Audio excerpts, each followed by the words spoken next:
Welcome, beautiful souls, to another episode of Uncovering Your Inner Power. I'm your host, Jill Ripley, and in today's episode, we're going to be talking about friendship. The trajectory of this conversation may seem a little strange at first, but I ask that you hear me out, and perhaps you will walk away with a new perspective on the world around you. Have you ever thought about what it actually means to call someone or something a friend? We use the word so casually. We have childhood friends, work friends, best friends, old friends, new friends. And if you're an animal lover, chances are you've probably referred to them as one of your closest friends too. But what about the relationships that don't fit quite so neatly into our traditional definition of a friendship? Can we feel friendship with a place, with a tree, with the birds that visit our yard each morning, with the forest we walk through over and over again? I've been thinking about how much bigger the idea of friendship might actually be. And what began as a simple moment of gratitude with my cat sitting on my lap led me into a much deeper contemplation about love, connection, nature, and perhaps even our relationship with life itself.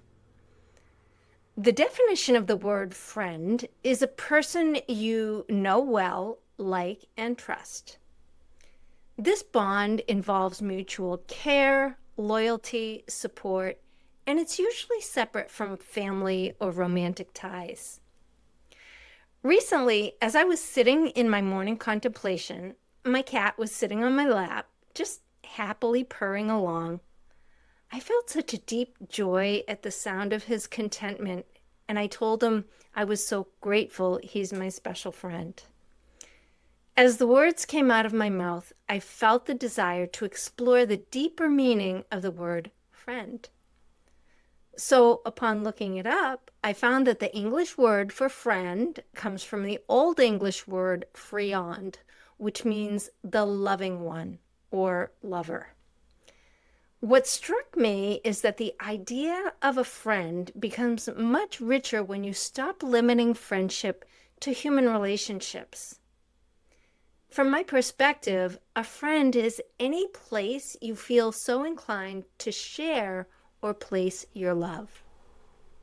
What if friendship isn't defined by a conversation? What if friendship is defined by relationship? A cat or dog can be your friend because there's mutual trust and affection. A horse can be your friend because there's recognition. But why couldn't an old oak tree be your friend if every time you visit you feel seen, grounded, comforted, and welcomed? Most indigenous traditions wouldn't find that idea strange at all. They tend to view the natural world as a community of living beings rather than a collection of objects. Trees, rivers, mountains, birds, and even stones are regarded as relatives or companions rather than resources. They don't necessarily attribute human personalities to them, but they recognize that humans exist within a web of reciprocal relationships. From a spiritual perspective, friendship may simply be love expressed through connection. That connection doesn't necessarily require words. Think about the people in your life. Some of your deepest friendships probably include long stretches of silence where nothing needs to be said. You're simply happy to be in each other's presence. Nature offers that same kind of companionship. You sit beside a stream and it asks nothing of you.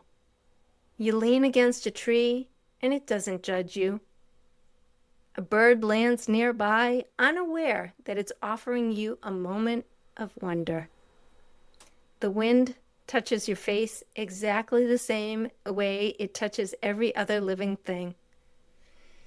Perhaps friendship isn't something we create. Perhaps friendship is something we recognize.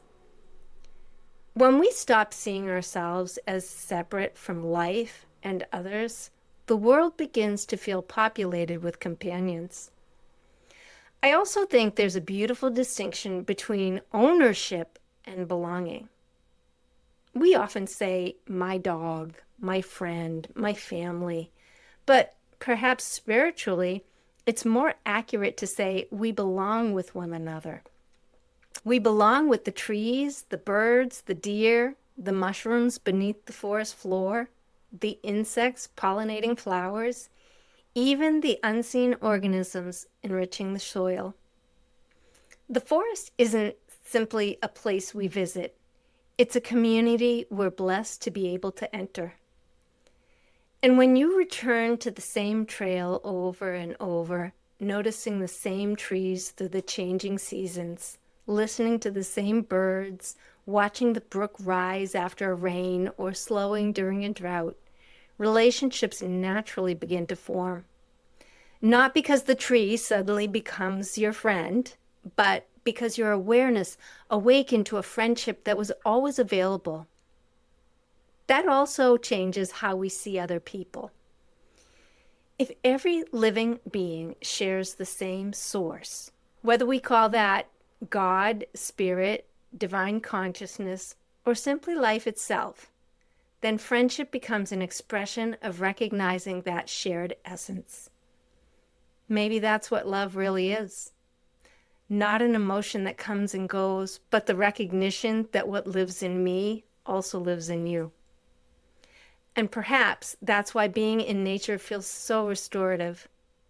For a little while, we stop trying to prove ourselves, achieve something, or become someone else. We simply return to the company of old friends who have never forgotten that we belong. And maybe we can begin to carry that awareness beyond the forest.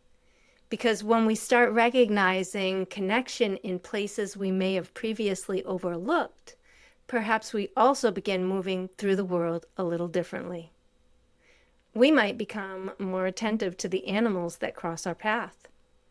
We might notice the trees that we've driven past hundreds of times. We might feel gratitude for the flowers growing beside the road, or pause long enough to appreciate the sound of the birds outside our window. And perhaps we begin noticing people differently too. The stranger who holds the door for us, the person we see every morning at the coffee shop, the neighbor who waves when we drive by. People who may never become friends in the traditional sense, but with whom we share these tiny moments of connection. Maybe there are different depths of friendship, different expressions of it, but the common thread running through all of them is love. And I don't necessarily mean love in some grand or sentimental way. Sometimes love is simply attention. It's noticing. It's appreciating. It's recognizing the presence of another living being and allowing yourself, even briefly, to feel connected to it. Perhaps that's one of the invitations of friendship, to remind us that we were never meant to experience this life entirely on our own. And the more willing we become to recognize our connection with the life around us, the more expansive our world becomes. Suddenly, we simply aren't walking through a forest, we're walking among friends. So maybe the next time you use the word friend, allow yourself to think about it a little differently. Remember its roots, the loving one, and consider where the loving one exists in your own life. Certainly, they may be the people who know your stories, celebrate your joys, sit beside you through your struggles, and love you through all the different versions of yourself. But maybe they're also curled up on your lap. Maybe they're waiting excitedly for you at the door. Maybe they're singing outside your window.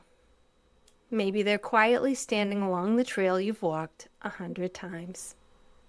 And maybe friendship at its deepest level, is simply one of the many ways that love reminds us that we are connected. So this week, I invite you to notice your friends, the obvious ones, and perhaps some you've never thought to call friends before. And if this episode gave you something new to contemplate, I'd love for you to like it, subscribe to the show, and share it with someone you consider a friend. And if you'd like more conversations like this, along with inspiration and encouragement for your own journey, you can join my newsletter through the link in the show notes. Until next time, my friend, keep listening to your inner wisdom, keep noticing the love around you, and remember, you are worthy of all the love and connection this amazing universe has to offer.